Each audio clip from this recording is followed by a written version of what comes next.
Football কিন্তু 2021 সালে শুরু হয়নি। 2021, 2022-এ 2টা ট্রফি এবং 2024 একটা ট্রফি, 4টা ট্রফি। 2021-এর আগে তোমাদের লাস্ট ট্রফি ছিল 1993 সালে। এর মধ্যে ব্রাজিল 10টি ট্রফি জিতেছে। 1997, 1999 দুটা কোপা আমেরিকা এবং 2004, 2007, 2019 2019 last Copa America. Brazil last trophy জিতেছে, তাও 7 বছরের গ্যাপ, যেটা তোমাদের 28 বছরের গ্যাপ ছিল। এর মধ্যে আমরা দুটি বিশ্বকাপ জিতেছি, 1994, 2002। তার মধ্যে আমরা 2098 সালে ফাইনাল খেলেছি। এছাড়া আমরা 3টা কনফেডারেশন কাপ জিতেছি, 2005, 2009, 2013 সালে।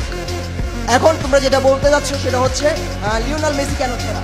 লিওনেল মেসিকে আমরা সেরা মানি। হ্যাঁ, তোমরা বলো যে লিওনেল মেসি এবং ক্রিস্টিয়ানো রোনালদোকে তুলনাটা করো, সেটা হচ্ছে ট্রফি দিয়ে। ট্রফির আলোকে যখন তোমরা যখন ট্রফি নিয়ে কথা বলো, লিওনেল মেসির ট্রফি আছে একটা বিশ্বকাপ, সেখানে আমাদের প্লেয়ারের আছে 3টা বিশ্বকাপ। শুধুমাত্র সিঙ্গেল প্লেয়ারের 3টা বিশ্বকাপ জেতার ইতিহাস আছে